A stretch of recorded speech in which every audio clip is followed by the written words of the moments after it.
어른이 된다고 할 때 나타나는 여러 가지 특징들이 하나 있는데 그 중에 하나가 것 같아요. 스파이더맨 브랜드 뉴 데이는 톰 헐랜드 스파이더맨의 성인식이지만은 동시에 얘가 얼마나 큰 그릇의 리더가 될 수 있는가를 보여주는 거예요. 와, 그게 저는 되게 천재적이라는 생각이 들어요.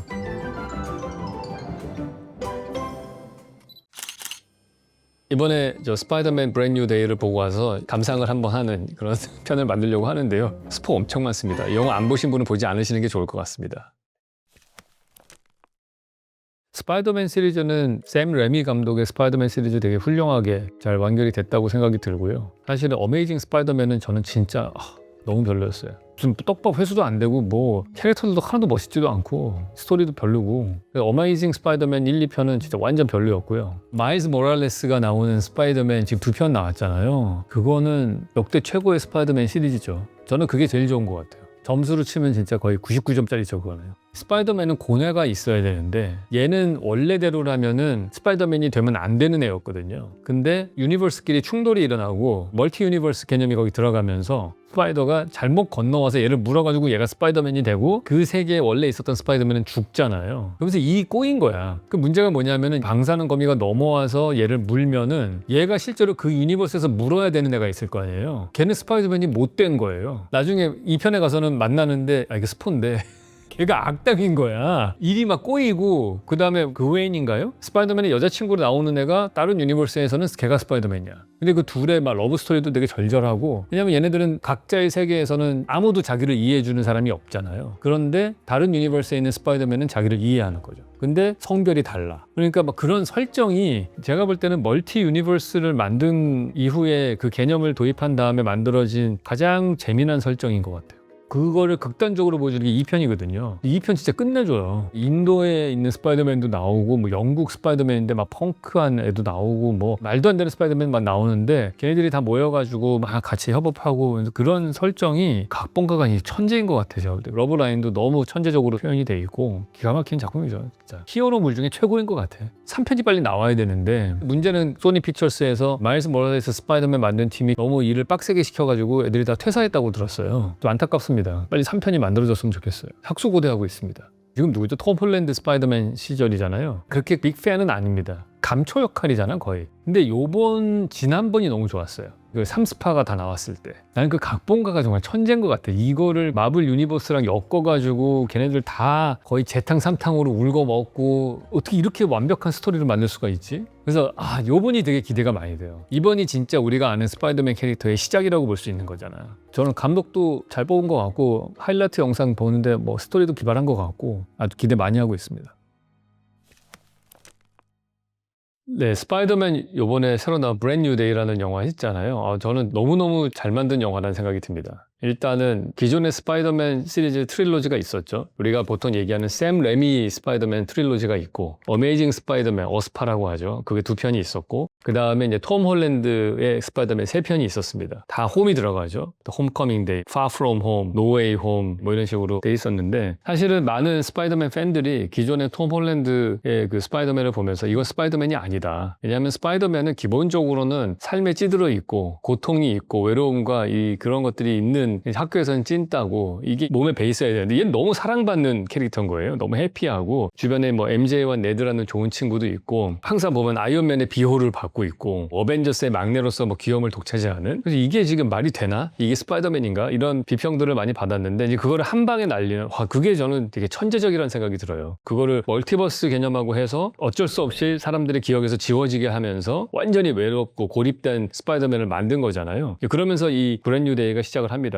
이 영화는 한마디로 말하면은 스파이더맨의 성인식이다 이렇게 볼 수 있을 것 같아요. 그러니까 그 이전에 청소년기에 고등학생의 스파이더맨이었다면은 이제는 어려움을 아는. 우리가 보통 남자들은 어른이 된다고 할 때 그 기점을 보통 뭘로 보냐 하면은 물론 뭐 대학 들어가는 것도 있지만은 많은 사람들이 얘기하는 게 군대 가는 거를 되게 어른이 된 걸로 얘기를 하거든요. 근데 군대라는 데가 어떤 데냐? 내가 쭉 자라오고 보호받았던 부모님이나 친구로부터 완전히 독립돼가지고 딴 데 보내지고 거기서 홀로 생활을 하는데 아예 자기의 모든 아이덴티티가 다 부정되는 곳이잖아요. 우리가 훈련소에 가게 되면은 이름도 안 받고 여기에 올빼미 몇 번 뭐 이렇게 부르지 않습니까? 숫자로 제가 대체되고 내 자존감과 이런 건 다 없어지고 교우관계나 가족관계로부터도 완전히 고립되고 단절된 그런 생활을 하고 거기서 새로운 내무반 친구도 만나고 나를 괴롭히는 사람도 만나고 뭐 이러면서 이제 성장해 나가면서 홀로서기를 하는 거죠. 이번 스파이더맨 브랜뉴 데이는 약간 그런 성향을 가진다고 생각이 들어요. 그러니까 기존에 많은 보호받았던 고등학교의 톰 할랜드 스파이더맨에서 이제 완전히 독립돼가지고 생활을 하는 게 됐고 어른이 된다고 할 때 나타나는 여러 가지 특징들이 하나 있는데 그 중에 하나가 아이덴티티의 중첩인 것 같아요. 이 영화에서 되게 중요한 대사 중에 하나가 야 너가 스파이더맨이냐 피터 파커냐 물어볼 때 나는 둘 다다 이렇게 얘기하는 장면이 있거든요. 물론 뭐 그 앞에 편에서도 둘 다를 다 하긴 했지만은 하나로 선택받게 되잖아요. 그게 무슨 얘기냐면 영화 초반에 시작을 할 때는 톰 홀랜드가 피터 파커는 포기하고서 스파이더맨으로만 삽니다. 네드하고 그 MJ한테도 내가 어떤 사람인지 원래 만나서 얘기해주기로 약속했지만 편지를 주머니에다 넣고 다니면서 자기를 드러내지 않죠. 그거는 피터 파커로서의 아이덴티티는 버린 겁니다. 그리고 나는 그냥 스파이더맨으로 산다. 그럼 4년 동안 그냥 스파이더맨으로 사는 거예요. 그래서 핸드폰으로 맨날 네드가 올리는 쇼츠나 보면서 외로움을 달래는 심지어는 같은 층에 진짜 그 모델 같은 여자가 말 걸어오거든요. 영화에서. 거기서 관계를 맺을 수도 있는데 아예 그냥 다른 층으로 이사를 가버립니다. 사람들을 만나지 않는 다락방 같은 데로 가버리거든요. 그러니까 모든 인간관계는 다 단절하고 내가 유일하게 인간관계를 맺는 거는 경찰서장님하고 전화 통화로만 얘기하고 그다음에 네드가 올리는 쇼츠만 보는 거예요. 그러니까 피터 파커로서 개인의 삶은 없고 스파이더맨으로서 여러 가지 활동들은 하죠. 황금 열쇠도 받고 모든 사람들이 사랑받는 그런 존재로서 성장을 합니다. 그리고 이 사람의 인간관계는 오히려 악당들하고의 인간관계가 생겨요. 거의 스콜피온이라든지 아니면 퍼니셔 같은 사람들 그런 빌런들하고의 오히려 인간관계가 왜냐면 스파이더맨으로서 맺는 인간관계니까 그것만 생기고 피터 파커로서는 없는데 그게 마지막에 가서는 둘 다를 하는 거다라고 얘기를 인정을 하죠. 그게 무슨 의미냐면은 우리가 어렸을 적에는 거의 누구누구의 아들이나 뭐 누구누구의 딸 뭐 이런 존재로 돼 있고 학생 뭐 이런 걸로만 돼 있다가 어느 순간에 가면은 어른이 되면은 존재의 아이덴티티가 딜레마가 생기는 시점들이 생깁니다. 예를 들어서 나는 누구의 아들이기도 하지만 누구의 남편이 되기도 하고 누구의 아빠가 되기도 하잖아요. 그러니까 한 명의 사람이 멀티 아이덴티티를 가지게 되는 거고요. 그 아이덴티티 때문에 싸우기도 합니다. 아이의 교육 문제 때문에 부인과 다툴 수도 있고 고부 갈등 같은 사이에서 끼인 남자들도 있을 수 있고 여러 가지 시츄에이션 상으로 생기는 갈등이 생길 수 있는데 이제 그거를 받아들이고 인정하는 거가 어른이 되어가는 과정이다 이렇게 볼 수 있어요. 단순하지 않다. 나라는 사람의 존재는 여러 가지 각도에서 다른 아이덴티티를 가질 수 있다. 이걸 인정해야 되는 건데 이제 그게 이제 영화 중반에 되면은 나는 피터 파커이면서 동시에 스파이더맨이다. 나는 멀티 페르소나를 가진 사람이다. 그럴 수밖에 없다. 이걸 인정하고 가는 거죠. 그게 이제 어른이 되어가는 과정처럼 보였고 큰 그림에서 보면 스파이더맨을 왜 어른을 만들어야 되냐면은 마블 유니버스 전체적으로 봤을 때는 스파이더맨이 아이언맨 다음 포스트 아이언맨으로 이 마블 시네마틱 유니버스를 끌고 가야 되는 주축이거든요. 근데 누가 보더라도 아이언맨이 피터 파커를 키워가지고 잘 보호해주고 왔어요. 그리고 둘이 되게 유대감도 거의 부모 자식 간의 유대감이 생기기도 했는데 아이언맨이 죽고 난 다음에 그럼 피터 파커가 정말 홀로서기가 가능한 사람이냐. 모든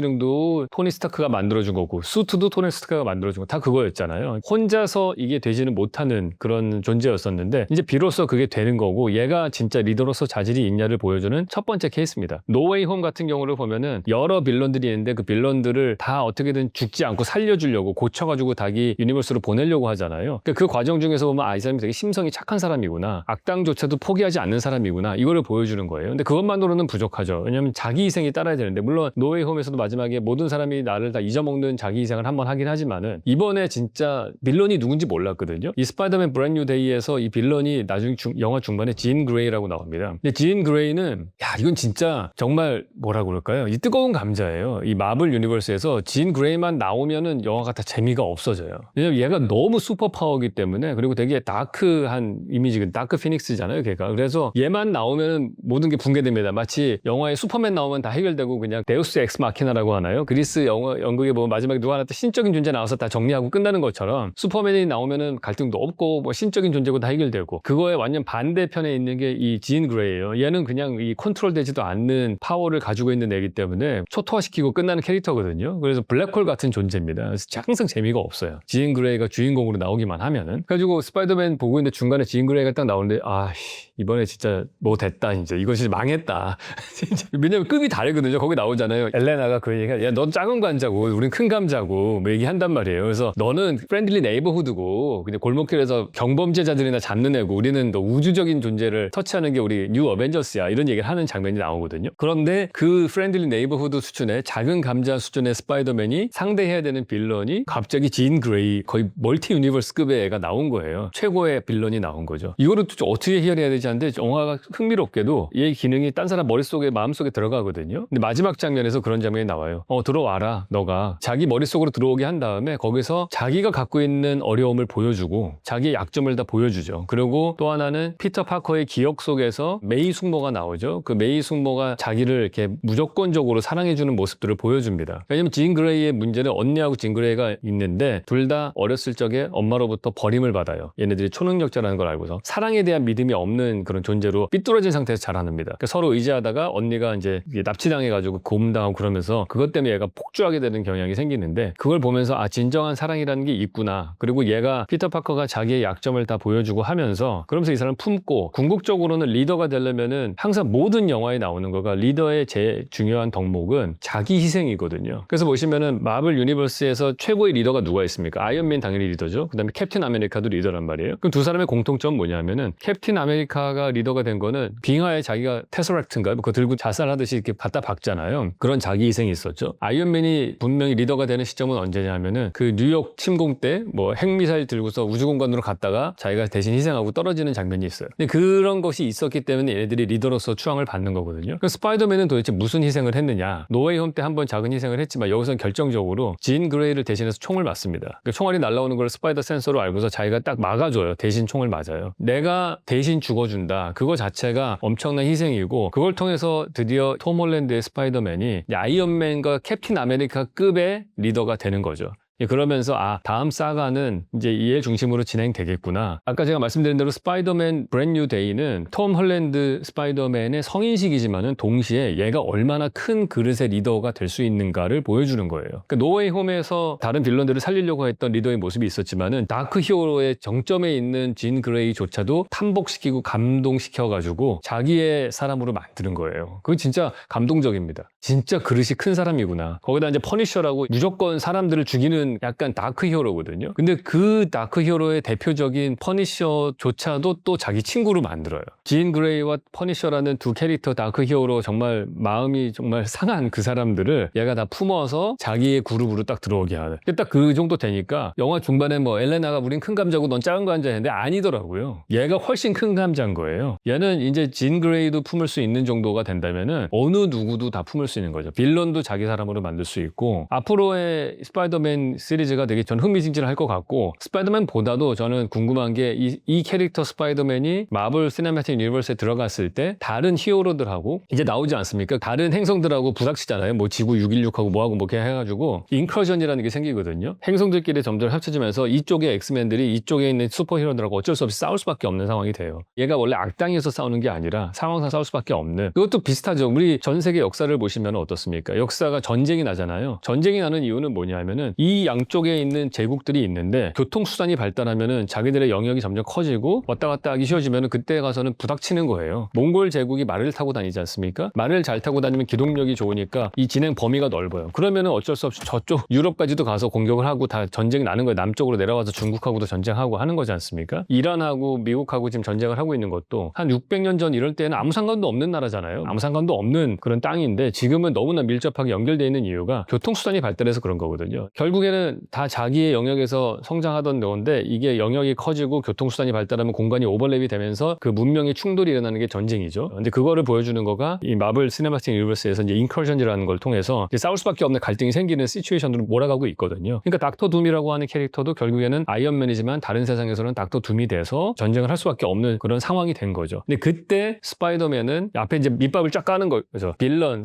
상대방까지도 감동시킬 수 있는 급의 리더다. 이걸 보여주면서 이게 어떤 스토리로 풀어나가서 이걸 다 품어내는 걸로 퍼즐을 맞춰나갈 건지 이제 그게 되게 기대가 되는 앞으로의 마블 시네마틱 유니버스의 다음번 페이즈를 이끌어가는 데 있어서 되게 중요한 시발점이 된 것 같다. 그리고 뭐 디테일하게는 뉴욕을 보여주는 그런 풍경이나 이런 것들 너무 잘 찍은 것 같아요. 그래서 뭐 액션도 미약하다고 말씀하시는 분들이 있지만은 그럼에도 불구하고 뉴욕 라이프를 되게 잘 보여줬어요. 장면들도 되게 예쁘게 찍었고 옛날에 우리가 봤던 샘 스파나 어메이징 스파이더맨은 보면은 뭐 맨날 빌딩 꼭대기 나오고 뭐 고등학교 더 배경으로 많이 나오고 뭐 그다음에 샘 스파는 뭐 퀸즈 많이 나오고 하는데 이번에는 뉴욕의 스트리트 레벨, 맨하탄을 잘 보여주는 것 같아요. 미장센이 되게 좋더라고요. 컬러 감도나 보여주는 거나 마지막에 그런 장면이 나왔던 것 같아요. 마지막에 배우들 캐릭터가 아닌 일상 사람들의 모습을 쫙 보여주는 장면이 나오거든요. 엔딩 크레딧쯤에 가가지고 그런 장면도 보면 아, 뉴욕을 되게 아름답게 잘 찍었다. 여지껏 본 스파이더맨 중에서는 약간 좀 다크하긴 하지만은 영상미가 제일 뉴욕답게 잘 그려졌다 그런 생각을 했어요.